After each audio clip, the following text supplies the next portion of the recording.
Publish ਤੁਹਾਡਾ ਫਿਰ ਤੋਂ ਸਵਾਗਤ ਹੈ। ਮੈਂ ਤੁਹਾਡਾ ਹੋਸਟ ਹਰਜੋਤ ਸਿੰਘ। ਹੁਣ ਅਸੀਂ ਗੱਲ ਕਰਾਂਗੇ ਹੰਟਿੰਗਟਨ ਟਾਊਨ ਕਾਉਂਸਲ ਦੇ ਇੱਕ ਹੋਰ ਕੈਂਡੀਡੇਟ ਡੌਨ ਮੈਕੇ ਦੇ ਨਾਲ। Don, you're very, very welcome to the show. Thank you very, very much. And I really sincerely appreciate the invitation to join. Don, we appreciate you taking out the time from the campaign to speak with our viewers. Don, to start with, I will ask you to tell our viewers about yourself. We understand that you have been a reporter for 10 years. You have been working with the government for last at least 25 years. But I would like you to tell about yourself, more about yourself. Sure. I was born and raised in Northport, and I went to Northport. I graduated high school in 1983. After I graduated high school, I went to a small college in West Virginia called Bethany College, where I graduated in 1987 with a degree in communications, with majoring in journalism. After college, I joined a local newspaper on Long Island, where I covered the town of Brookhaven, town of Islip, and primarily the town of Huntington. And then from the weekly newspaper, I went upstate to Saratoga Springs, where I worked for 4 years covering Saratoga County government. So, and then I came back home again, and I worked a few more years, again covering primarily the town of Huntington. So, my first career I worked 10 years as a newspaper reporter, covering politicians, elected officials, and trying to keep them as best I could straight and narrow, and holding them accountable for their actions and their votes. And that is a main part of my campaign now, is to keep the town board straight and narrow, hold the board members accountable for what their actions and their votes. In 1998, I joined the town of Huntington as an aide to then Councilman Steve Israel. In 2000, Steve became a congressman, and at that point, I went downstairs and I worked for former supervisor Frank Petrone, where I served with Frank as his spokesman, where I was in charge of the handling the media, writing speeches, organizing events, and so forth. And then after that, a few years later, Emerson Boozer, who was our director of parks, who was a great man, Emerson retired, and I was fortunate to be appointed the director of parks for the town of Huntington, where I served until 2018. And at that point, I changed gears and joined Suffolk County government, where I am now, where I've served since 2018, where I'm the deputy commissioner of parks for Suffolk County, where we oversee roughly 60,000 acres of parkland, from Huntington all the way out to Montauk. So it's a great job, and I'm very fortunate. But the reason I'm running for town board is a number of reasons. I've always wanted to run for office. Again, I've covered elected officials for 10 years, and I've worked for them and with them for 25. So I feel that I have a firm understanding of local government, the need to be accessible and accountable to the public. And I feel that I will be a very positive and constructive member of the town board, responsive to the community. If they have concerns, reaching out to them and try to resolve community issues of concern. And this year's election is very critical, because right now the town board is comprised of 4 Republicans and 1 Democrat. And with 2 open seats, there is a potential for a 5-0 Republican majority. And this is not a Republican issue. It's not a Democrat issue. It's just an issue of accountability on the town board. I believe that it's important on any level of government that we have a checks and balances, that we have a different party or different view to ask those tough questions, to keep the other members of the town board on the straight and narrow. And that's why another reason why I'm running. And a third reason I'm running, I'm from Dix Hills. I've lived in Dix Hills for the last 21 years, 22 years. And right now on the town board, there is nobody from Dix Hills. And this election, I am the only candidate from Dix Hills who is running. So I believe that, despite the fact that the town is represented, we're an at-large system, we don't have councilmatic districts. However, I believe that it's important that we have a longtime resident of Dix Hills with the knowledge of this community on the town board. and that's another reason why I chose to run for the Huntington Town Board. Uh, I no one can disagree that there's no one who has seen the functioning of the town closer than you have. From all sides, you have been questioning the incumbents as a reporter. You have worked with all government officials, administration, everything, and you know the character of the town. You have known it very well, both as a resident and being part of the establishment. You know, one of the biggest issues that has come up before the residents of the town are these zoning variations that we see. We are seeing these multi-density housing coming up in various places, at the Park Shore, near Melville, and various other locations.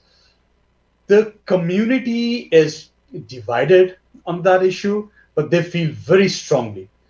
We would like to know, where do you stand on this issue? Yeah, right now, and it's not just Dix Hills, it's Melville, it's other parts of the town.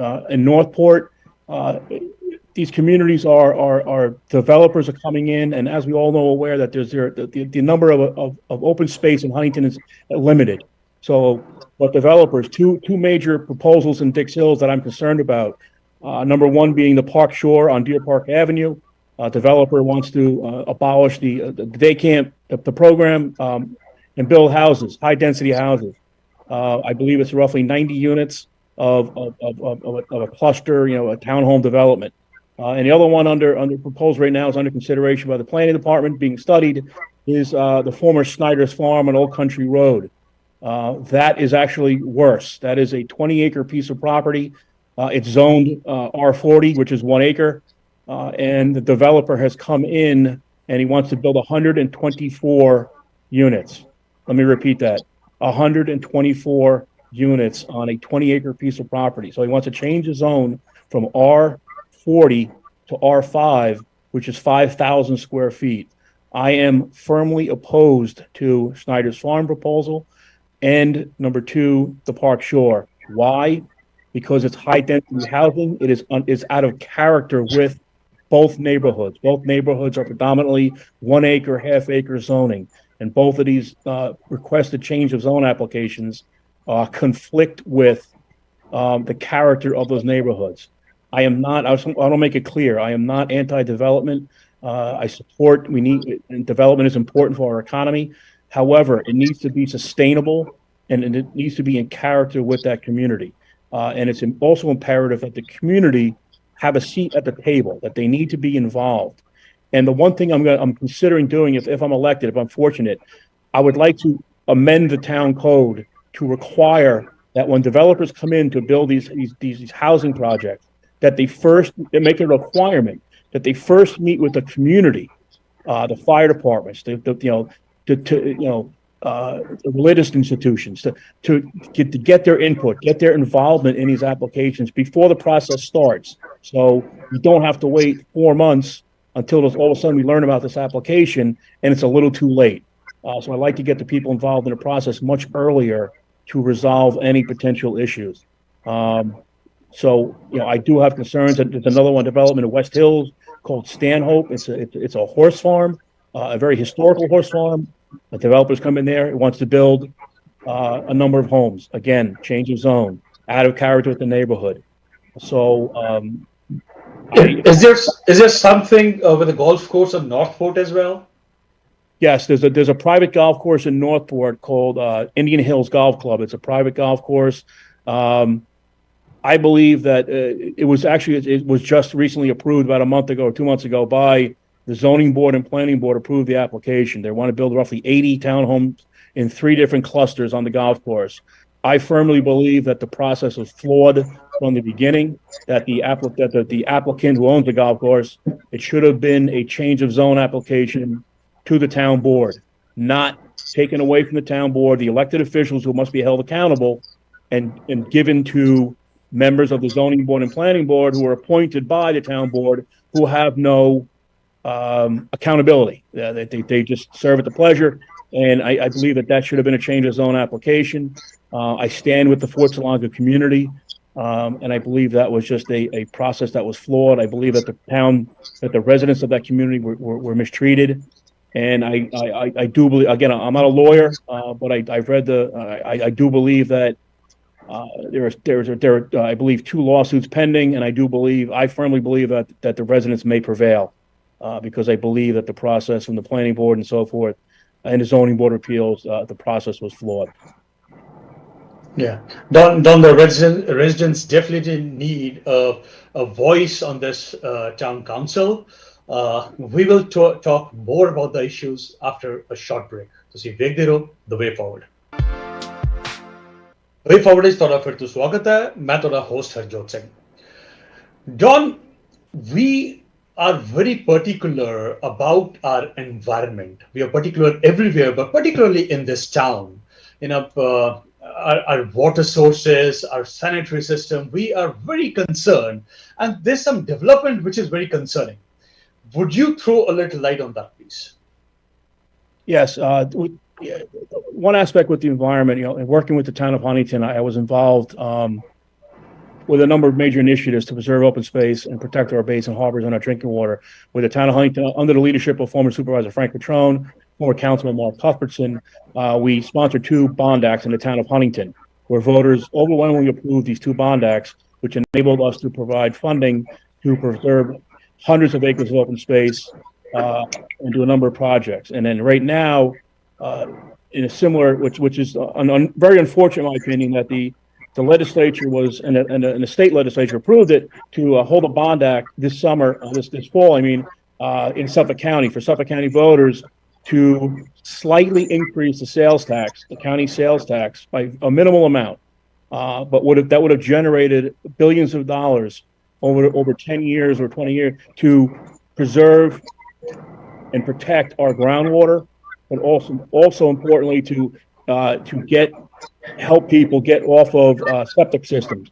We need to get rid of sewer systems and cesspools and so forth, because those are one of the major contributing factors to hurting our bays and harbors on the South Shore and the North Shore.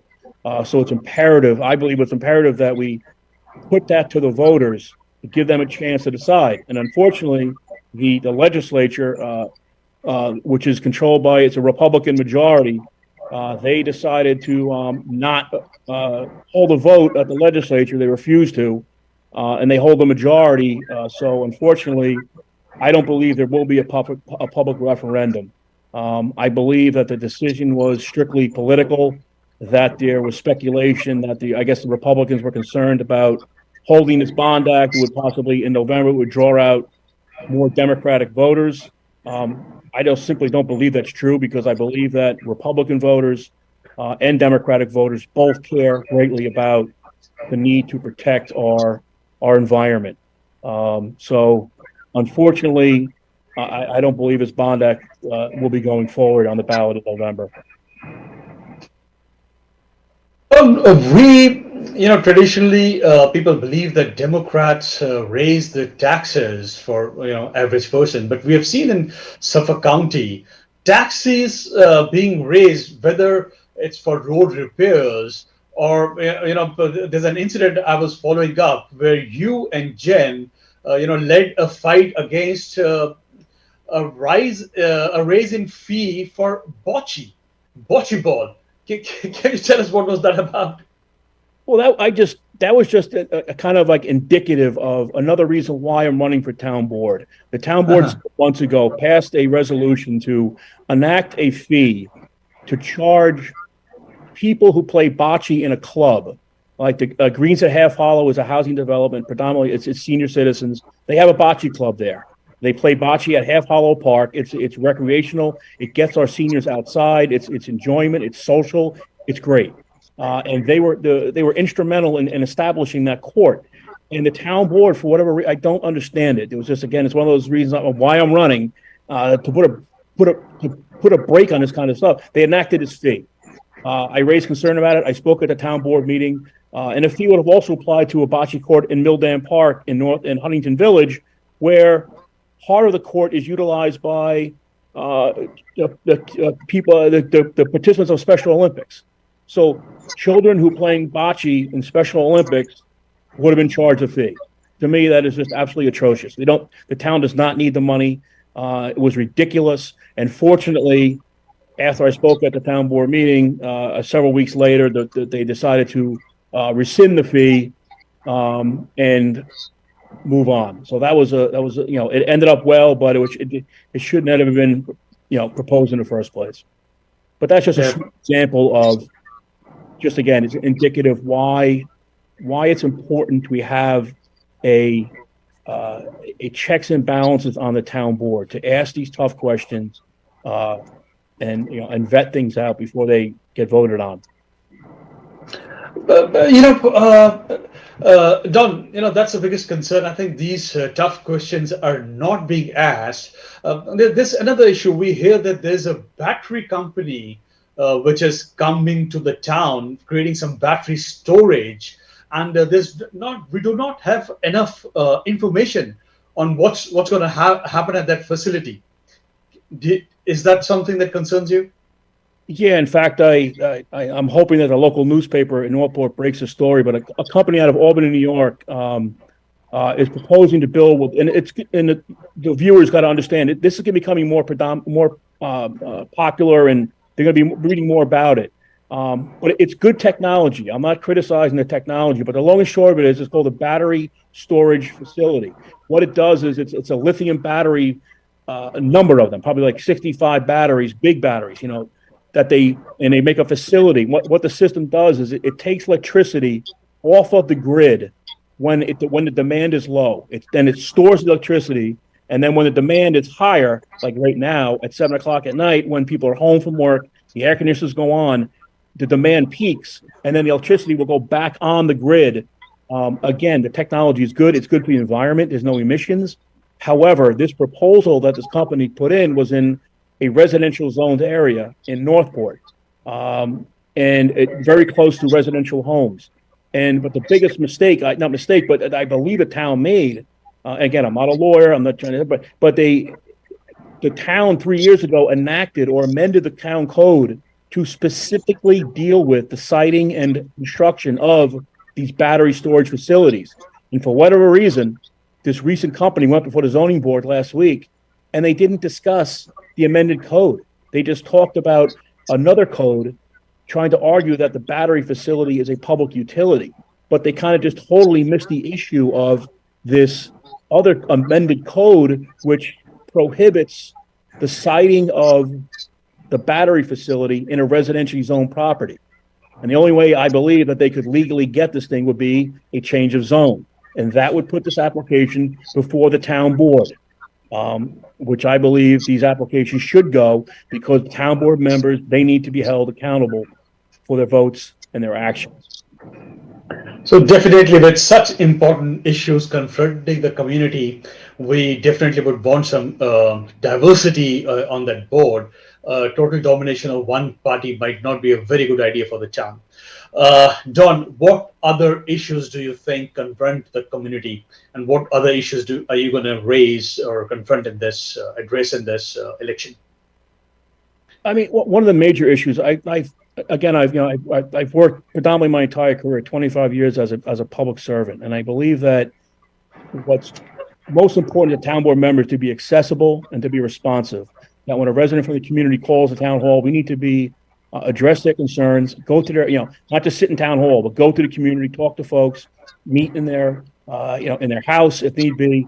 And that's what I've done for 25 years. When I worked for the supervisor, former Patron, I would work to resolve these issues. And when I was director of parks, I would do the same thing, that I'd meet with these groups and we resolve issues and so forth. And that's really a major part of my campaign, is to be responsive, respectful, and work with the community to resolve issues in a compromise fashion. And that's really the one of again another focus of my campaign. Don, you have been so closely involved. I will take this opportunity to ask you. There has been a talk for a soccer field for Dick Hills for a very long time. Do you know what's happening with that issue? Again, yeah, that's I knocking on doors. I recently spoke to a gentleman who was involved with the Dix Hill Soccer Club, and Hmm. when I was at town hall, I was involved with the planning of building a soccer field over on Burrs Lane in Dix Hills, and the town several years ago spent $1.5 million to purchase this 5 acre piece of property that was known as a former herb farm on Burrs. The town purchased it, which is the right thing to do, I believe. And then they spent another $500,000 to improve the property. They built a restroom, a playground for the children. They put in a parking lot, and then they built soccer fields. And unfortunately, again, I don't know who, but clearly someone from the town dropped the ball, no pun intended, that the soccer fields now, apparently for the last well over a year, have been closed and cannot be utilized by the children of the Dix Hill Soccer Club. The reason being that apparently the irrigation system was put in incorrectly, and it's a liability apparently. But the bottom line is that we need to do a better job. This is absolutely ridiculous that this, 1.5 million dollar or $2 million complex is basically not being utilized, and there is a dire need for soccer fields. And if I'm elected, I will do whatever I can to get these fields up to spec, get them improved. And we're not talking a lot of money. We're talking a little bit of money, but I believe that the town, we have funds available to enhance these fields, to bring them up to play standards, to help out our residents of Dix Hills and the Dix Hill Soccer Club.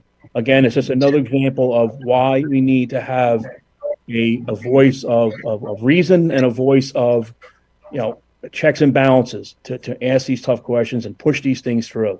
It's been over a year, and no one, to my knowledge, has asked any questions about this or done anything.